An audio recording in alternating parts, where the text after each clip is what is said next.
Yo, and welcome to the Boss Up Ball Out podcast, your home for organic debate about Detroit Lions news and rumors. It's your man Curt Steele. On today's show, we look at keys to victory for the Detroit Lions versus the Minnesota Vikings on Sunday. Do the channel a quick favor, like the video, share the video, and comment on the video. If you enjoy the content and you keep coming back, please subscribe to the channel. We're on our way to 2,500 subscribers, and we are currently at 2,409. Man, thanks for the quick growth. Had over 500 subscribers here in the last couple of days, so thank you guys for joining the Boss Up family. Hey, if you're new to the channel, you don't know how our show works, man. We look at Detroit Lions news, headlines, or takes.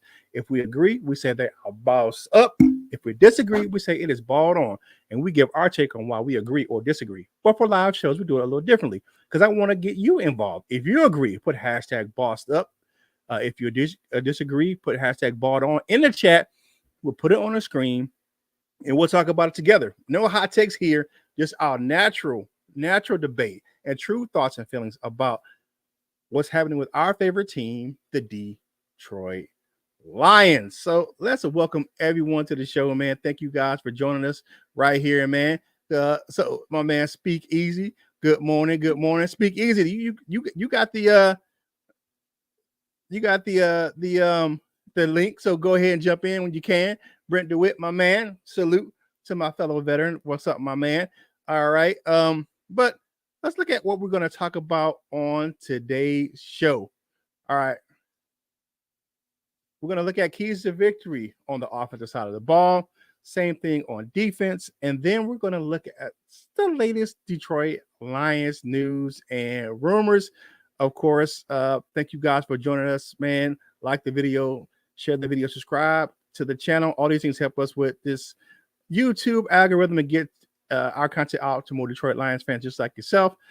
Make sure you check Curt Steele out over there on Lions Nation Unite. I do some content over there for those guys as well, man. Join the community. Herman Moore does a great job with Lions Nation Unite, so go ahead and check us out over there, man. Booth is in the building, says, good morning, bosses. Good morning, Booth. All right, so let's look at what I feel the Lions need to do with the Minnesota Vikings on offense, man. What we need to do on offense to get that victory. Excuse me. One thing right off the bat, the Lions run game is the foundation of the offense. It just is. The Vikings have the number 2 ranked run defense. However, they haven't faced a running back duel in the offensive line like Detroit's. Minnesota gave up 100 yards to backup running back Jordan Mason of the 49ers in week 2. There's yards to be had in the run game versus the Vikings. People just kind of like look at it. I'm looking at the running games that they faced. They faced some, you look at when they faced the Green Bay Packers, they didn't have Jordan Love, so they kind of relied on Malik Willis, and that was his first start. And I'm not really, but when they faced the 49ers without CMC, they still gave up 100 yards on the ground. And so you have to be cognizant. You can't change who you are just because you're facing a tough opponent. You have to be who you are, and that's definitely starting with the run game for the Detroit Lions. And one thing about that, don't fall for the eye candy. So what do I mean by that? Brian Flores does a great job creating havoc on offenses by stacking a lot of scrimmage and then backing out into zone coverage while sending blitzes from blind spots of the offensive line. Jared Goff is going to have to stay disciplined and use motion to get the defense to tip their hand. Frank Ragnow is going to be an important part in calling out the right protections for the offensive line. So it's going to be on Jared Goff to make sure he stays disciplined and patient at the offensive line and making sure that the protections are called out right hand in hand with Frank Ragnow. And then the last thing is the Vikings are 30th in pass defense. I mean, they're good against the run, but they suck against the pass. They're worse than we are. I mean, you keep using play action to set up deep shots down the field to Tim Patrick and J-Mo because those guys can get loose in that secondary. The Viking safeties aren't very fast, and it's susceptible to explosive plays. You look at what Aaron Rodgers did to that pass defense when they played over in London. It's one of those things where they're susceptible to the pass. That their zone defense isn't that great. Goff has been better this season, throwing 20 plus yards down the field. So he's been, a better deep ball thrower than he has been in a long time. The Lions will have a chance versus Minnesota in the pass game. In the last two matchups versus Brian Flores' defense, right? They blitzed him 57 out of 77 dropbacks. On those blitz dropbacks, he has an adjusted completion percentage of 83.6, 510 yards, 3 touchdowns, no interceptions, 8.9 yards per attempt, and a 121 passer rating. And he's getting the ball out about 2.37 seconds after the snap. So he's taking advantage of that aggressive defense and getting the ball out on time. So you look at it, the Lions have a chance to go in and play their game, play their ball, take deep shots down the field, run the ball, stay disciplined, don't fall for the eye candy, and just be who they are. And I think if the offense will be just fine versus the Vikings defense. The Vikings defense has played some good teams. They haven't played an offense like Detroit's, because guess what? There's no offense like Detroit's right now. You look at the balance of what we have. We can run the ball effectively. We can pass the ball effectively. We don't have a guy in the top 10 in any statistical category, so we don't have a one guy that we rely on. We spread the ball around. We have multiple guys who can run the rock, with Knuckles and Sonic. So you look at what's going on with the Lions offense, it's kind of hard to key on it. And even Brian Flores said the same thing. He's like, there's not weaknesses over on that Lions offense. So, it's kind of hard for me just to kind of like try to pick out a weakness, but he's going to fight fire with fire. And sometimes the fire going to get you burned. But let's get back into the chat this morning, man. Thank you. I see everybody out here in the chat this morning, man. Bobu, definitely good. Minnesota has a pocket full of posers. Okay, but man, what's up, Mile Marker? Hi, y'all, man. What's going on, Mile Marker? My man, who could do was in the building, said boss up. Good morning, bosses, man. Bobu said the 46 defense had a team confused for a season. Things change, styles come and go. Goff has been seen every blitz package available. I actually agree with that, man. You look at Jared Goff, man. I mean, and what him and the combination of Ben Johnson, they're in total control of this offense right now. And what they can do against this defense is, like I said, get them to tip their hand, use some motion, move some guys around, and don't fall for that eye candy, man. Their defense, man. Who are you going to put on J-Mo? I know you're not going to put Stephon Gilmore on J-Mo because he's just not fast enough. He's just not. And they play a lot of shell coverage zone defense in this scheme, and they're not great in pass coverage. So it's a thing where you have to stay disciplined. Like I said, you got to run the ball instead of play action. And let's get to Mamacher, what he has to say about this. He said, don't want Goff to throw 350 plus times, although, yes, more passes this time. I think so. You run us up the pass, and you can definitely catch them in some compromising positions on that defense, man. There's success to be had against the Vikings defense. They played good, but they haven't seen a monster like we have in Detroit's offense right now, man. Because you look at when they played the 49ers weren't 100% either. You look at it where, of course, they had Ayuk, and I think that was his second game back or something like that. And you just look at the hole left by CMC, where in Detroit we have two backs that do that. So and it's pick your poison, because both of the guys can run the rock. They both guys can run between the tackles, and they both can catch the ball out of the backfield. Yeah, you can't scheme up, and then you put them on the field at the same time, man. That creates havoc. I think we're going to see some two back sets here in Minnesota here coming up on Sunday. But and this game is so big. First place in the NFC North and the NFC in totality is at stake here on Sunday. And if you saw me on Lions Talk Live this morning, man, they're even I live in North Carolina. They showing it down here.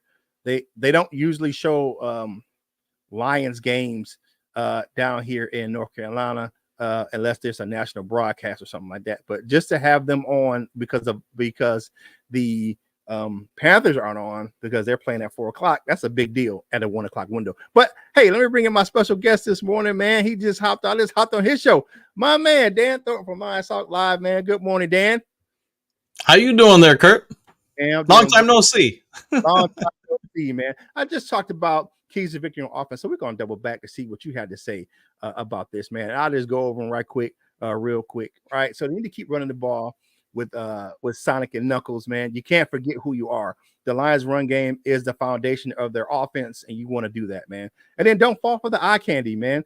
We already know that they do a great job of creating havoc on offensive lines by bringing all these guys up to the line of scrimmage and then falling back into zone coverage.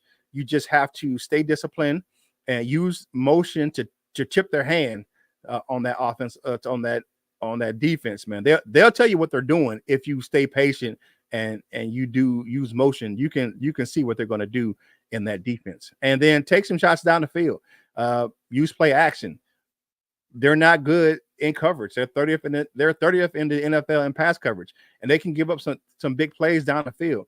Who is going to cover J-Mo? Who's going to cover Tim Patrick? Those deep shots are going to be available down the field in this game. So what are your thoughts on those keys to victory for the Lions offense? I think you're pretty spot on with it. Let's look at it at first from a Lions perspective. Obviously, Flores does a lot of great things to cause favorable matchups for confusing offensive lines that they're going to face with his defensive pressures. You alluded to the putting guys in motion to tip off who's going to have single coverage or who's getting doubled over the top. That will be a big tell, especially for Goff. Now that Goff's hit the point in his career where he really is a vested veteran, there are going to be very few things that can catch him off guard. As Tom Brady got older and older and older and played for 5,000 years in the NFL, he was like having a coach out on the field. You're not going to catch him off guard. He's going to be able to figure out what you're doing. He probably knows more about your schemes than you even knew. Goff, maybe not Tom Brady level yet, but he's up there in age. So the Vikings, their back half of their defense, their secondary is Swiss cheese. They rely a ton on that pressure to force the ball to come out quickly so their lack of athleticism or speed doesn't get exposed over the top. Goff had, in his career against Flores, has had a fairly good run. He's got a lot of weapons, whether it be from the tight end, the running backs, the receivers. He'll be able to get rid of the ball and in favorable spots. I think there's a reason why Goff has only been sacked twice in the last 4 games against the Vikings, because of the great offensive line for the Detroit Lions, because of his ability to read and distribute the ball quickly and accurately. Yeah, I mean, you look at even with the bad offensive line they have in New York, and I don't want this many passing attempts, but you look at Aaron Rodgers, man, he threw for 244 yards against that defense, man. There's yards to be had in the passing game versus the Minnesota Vikings defense. I'm not saying that I'm not blowing them off, right? But I'm just saying I'm not scared of them as a defense, as a lot of people would say. Definitely. Let's see a couple more comments, man. See all the blitz practices all the time. B-Flow doesn't look good this year. He has no clue what's coming with this new scheme. Better quarterbacks have tried and lost. Either enjoy your loss, haha, later. Okay, MJ, okay. Hey, you're tired to your opinion, man. Thanks for coming on. Thanks for the view, man. I appreciate you, man, coming on, man. Right. Coach Headroom, Max Thornton is in the house, man. Oh, man, I like that Max Headroom. We're guys of a certain age. I remember Max Headroom, man. Right. Yeah, I remember those. Remember those Coke? The new Coke came out. That was the big guy. He was at there. Now that's a joke from the past. Yeah, definitely. All right, my man. We got somebody else in here to bed. We got Easy with Sports in the What's building, up, man? We got 3 of them in the building, man. I don't know if you happen to see what we were talking about, the keys to victory on offense, man.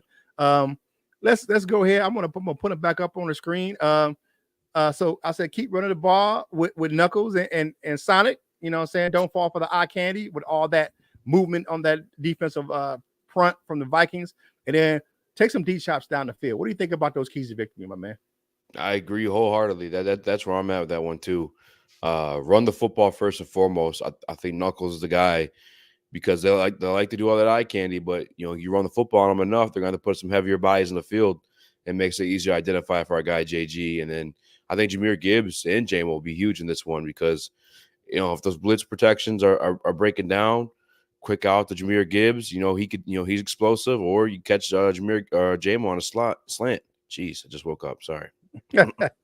Yeah, definitely. And yeah, so and there's some shots to be had in that defense, man, because when they back out and they don't bring as much pressure, and you can get some guys open down the field. I think Patrick and Jamal will have a couple deep shots where they can take advantage of that.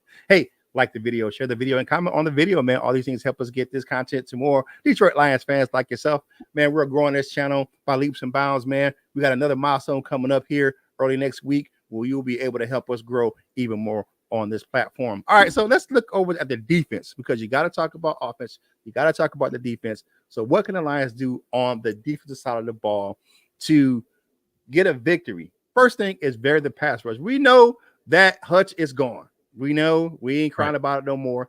It is what it is. But I talked about it earlier on Dan's show. You're going to have some twists and stunts to get pressure up the middle on that Viking offensive line. Their tackles are playing pretty good right now. But Ed Ingram, their starting right guard, has trouble, and even their center has some trouble in pass protection. I said it before. The guy has a 29.4 pass block rating by PFF. That means you can get up the middle on a guy like Sam Darnold, and he's not very good at handling pressure up the middle. He's not a very mobile quarterback, kind of like Statuesque, kind of like Jared Goff. You don't want pressure up the middle, but that's why we had that good interior offensive line. So the Vikings don't want to pass the ball, especially if Carlton Davis is out. So you're going to want to make sure that we can get that clock sped up on Sam Darnold in the pocket. It's going to be right up the middle. And that right guard is where who lines up? The Dream, man. He lines up right over that right guard, man. He can be able to take advantage because the center can't help because he leaves DJ Reader out there by himself. So you can't do that. So you got to speed that dude's clock up in the pocket, man. He's going to turn the ball over, man. It just is what it is. All right. And then the Lions are going to have to double Justin Jefferson if Carlton Davis is out. It just is what it is. Which means you're going to have to, guys is guarding Jordan Addison and the other Vikings wide receivers are going to have to play some tight man coverage. You're just going to have to be sticky on those guys. But because we have two safeties that can definitely shade over and help with Justin Jefferson. Because you're going to have to make somebody other than Justin Jefferson beat you. You can't let that dude go wild on you. We've done it before and it wasn't successful. So make someone else besides Justin Jefferson beat you. And then win a turnover battle. Of course, the Vikings turned the ball over at an alarming rate. They have 4 interceptions and 4 lost fumbles this season. And the Minnesota is 7th in the league in giveaways. They give the ball away a lot. The Lions are 8th in takeaways, which means we take the ball away a lot. And we only given the ball away 4 times. That was those 4 interceptions early by Jared Goff. No fumbles this year. We take care of the ball. And that's one thing you have to do. Now, the Vikings, they do make you cough up the ball because they're 3rd in the league in takeaways. But if you can take care of the ball and make them turn the ball over, that's definitely going to be a key to success for this game. You look what we did in Dallas, man. All those 5 turnovers in Dallas. That was something to behold. But we force some bad throws, speed up Darnold's clock, man. I think these are some things we can do to get this victory. So what do you guys think about getting this pressure on Darnold, making someone other than Justin Jefferson beat you, and then winning the turnover battle? I think the Lions kind of tipped their hands a little bit. If you watch after Aiden got hurt last week against Dallas, they changed some things schematically. They did a lot more stunts and pulls up front of the line, but they also did a lot more delayed blitzes. I know they sent Rodrigo up the middle on delayed once or twice. I want to say they sent a couple other guys up the middle. I'm guessing we're going to see more of that. We're also going to probably look back at like last year's Denver game or other games against Minnesota last year where we did some, slot blitzes from a cornerback or a safety. I think AG is going to do some of that while doubling both Jefferson and what's his other name? Addison. Addison. There you go. Yeah. My guess is they'll do it from time to time. They won't do it all the time. They'll probably stay with a lot of over the top help from a safety on Justin Jefferson, and then Addison from time to time, just so you're going to force Darnold to go to other spots. I think this Lions linebacking core, especially now with Nowitzki, with Campbell emerging. I thought Campbell had his best game of his career last week. He's emerging enough where I think they can pick up the tight ends with the backs out of the outfield and just make Darnold consistently go to those guys versus the primary weapons. All right, what you got, my man? Easy. Curt, I'm with you, man. The interior offensive line of the Minnesota Vikings, if you listen to their fan base, their content creators, it's been a concern of theirs. And Sam Darnold has thrown an interception every single one of these games. I think a guy we just paid, Lee McNeil, could be key in this one. DJ Reader, if he's coming on double team, Lee McNeil can win one-on-ones. We see him do it against other teams. We see him shut down the New York Giants and Saquon Barkley. He did it again last year. He took over the game in the Raiders game, too, at home. So I think Lee McNeil has every opportunity to dominate this game, either take Sam Darnold down or force an early throw to the top leading safety interception getters in the NFL. Brian Branch and Kirby Joseph, just top three, top one tandem in the league right now. Just saying, we need some nicknames, folks. We need some nicknames. Yeah, I've asked some people to name them. Somebody said Shaq and Kobe, and then Kirby Joseph was like, well, "Who the hell is Shaq?" in that scenario, because he's not that big of a dude. But I like that. Now, like the video, man. Share the video, comment on the video, man. All these things help us get this content to more Detroit Lions fans, just like yourself. Hanging out with my man Speak Easy from Woodward Sports and Dan from Lions Talk Live, man. We got a full house this morning on this quick live, man. I'm loving what we got, man. Let's get into the chat again right quick, man. Put a couple comments up on the board. Rodrigo helped stunt in the middle of Dallas. Yes, definitely. We just talked about that, man. Good morning, Curt. Hey, Amy, how you doing? Good morning, Dan. I overslept, Dan. Can't wait for Sunday. This is funny. One of my high schools I went to was the Vikings. So my school colors were purple and white. So weird. Yeah, you know what? We'll forgive you, Amy. Yeah, we'll forgive you. And 100%. And we ain't got no. We hope your team wins, but not those Vikings. Not these Vikings. Those Vikings that you went to high school. Rodrigo is a solid piece, solid place, man. You know what though? Sometimes when you mature in life, you play better. See him getting married, having a baby. Now he got something to play for, man. He's always been a good player, but when you have something to play for, and make you step your game up a little bit harder, man. That's what I'm talking about. Captain Jack Campbell can cover Vikings tight end, and it looks like that they're not going to be able to get back. Hockenson. Yeah, he won't be back for his revenge game versus the Lions. So we'll see. Nowitzki can get one or two more sacks. You know what though? If you use him right, man, with that speed he has off the edge, man, he definitely can be a weapon if you blitz him in the right scenario. Yeah, I believe that as well. Look for Darnold to quick throw a lot in this game. You know what? I think so, man. You're gonna have to get the ball out of his hands, especially up the middle, because DJ Reader and Lee McNeil gonna be coming for him. Definitely. All right. So let's kind of get to the last topic of the game. We got about 6 minutes left of the show. All right. So the Lions news and rumors, man. The Lions are actually looking for a defensive end. If you look at it, what Dan Campbell said the other day in his press conference, man, he says that they're actively looking to help backfill the loss of Hutch, man. Rumors are that they've made several calls. We was talking about Hassan Reddick. Maybe they talked to the Cleveland Browns as well, but he stressed it must be the right guy. A player that just has a big name or a productive pass rusher, they got to fit the culture in Detroit. So if it doesn't fit the culture, they're not going to pull the trigger on anybody who doesn't fit the culture in Detroit. What do they say in Domino's? All money ain't good money. So you just can't bring anybody in to fill the void for Aiden Hutchinson, man. And then definitely CD3 dealing with that quad injury, man. That's going to be a big thing if he can't get him on the field. That's going to be something we're going to be looking. I'm not looking forward to that because he's played Justin Jefferson well in man coverage over the years. And then The Lions are not folding their hand on the Super Bowl. They're not throwing it in just because we lost Hutch. We're not a one-player team. The Lions have always said that, man.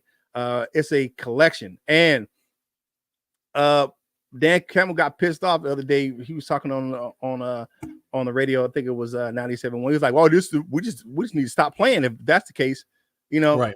Dan Campbell is not going to let this team hang their head, have a "war is me" attitude.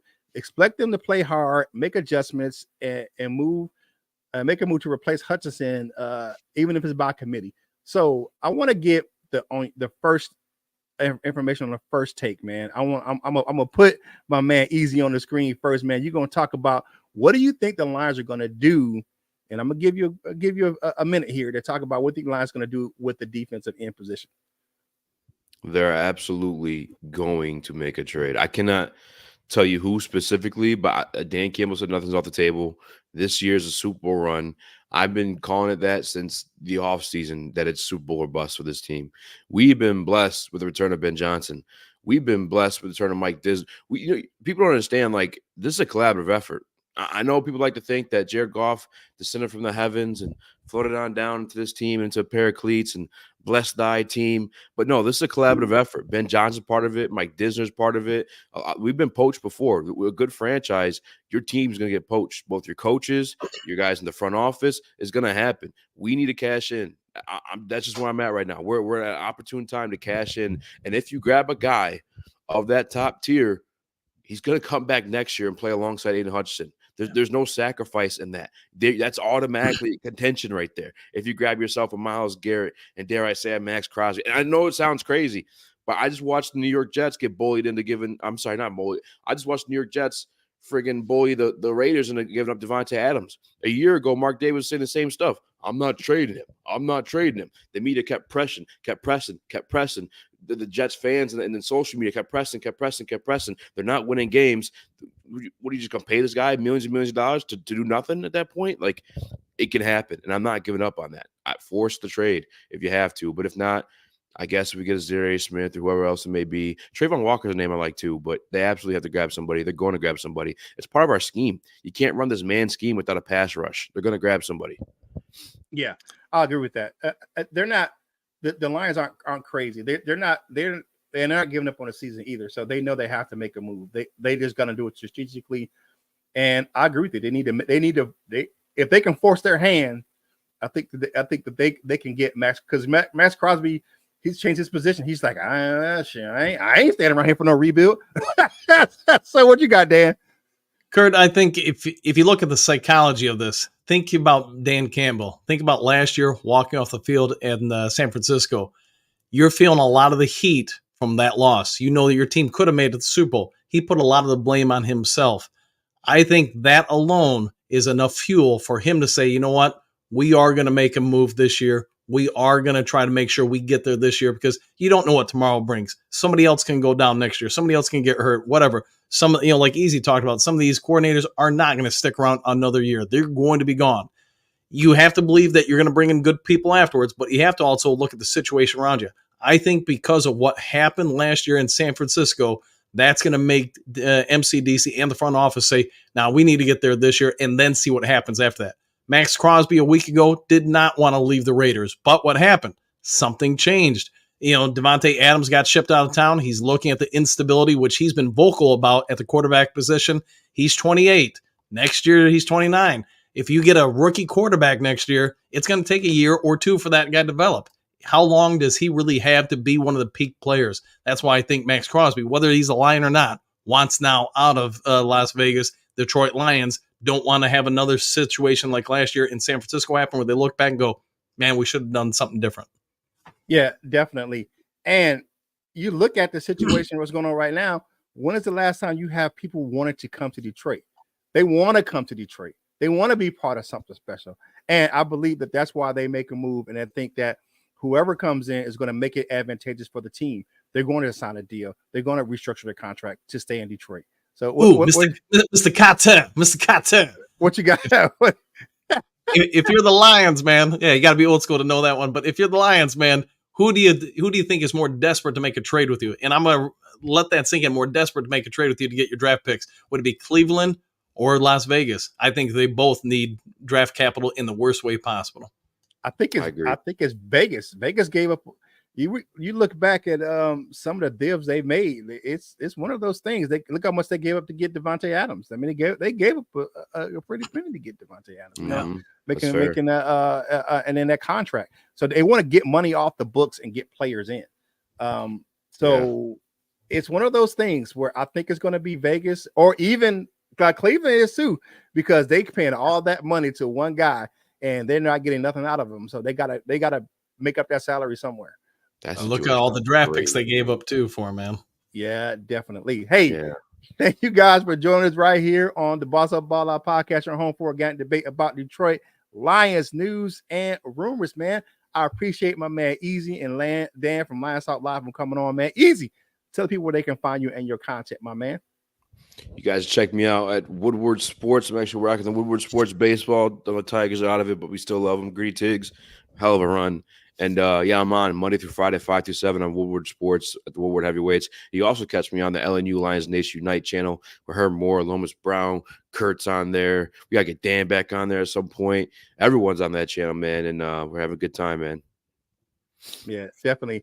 And we got to say welcome back, my guy. He's going to be back doing content here soon, my man Micro Mike, because, we miss him, man. We hope we get him back here. Actually, we got did a video with Mike on Wednesday. If you guys want to go check that one out, we kind of talked about the trade rumors and a little bit of the Vikings matchup as well.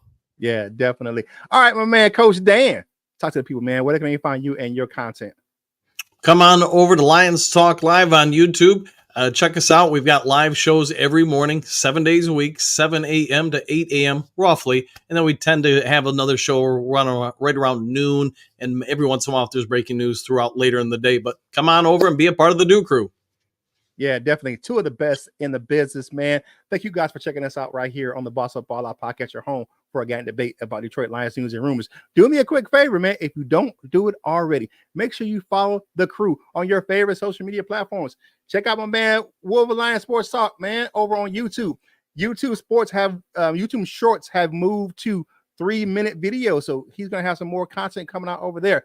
Of course, I post content from this show on all of my social media platforms. And my man, LL Cool Torrance gets down, man. He be keeping it Thursday on a Thursday. So go check it out, man. You young single fellas, man, y'all go check it out on Thursdays over on LL's Instagram channel. Hey, do your man Curt still a quick favor. Whatever you're doing in life, you got to boss up, ball out, and be the best version of you that you can be. For my special guests, Dan and my man Easy, this is Curt Steele, and we will holla at you real soon.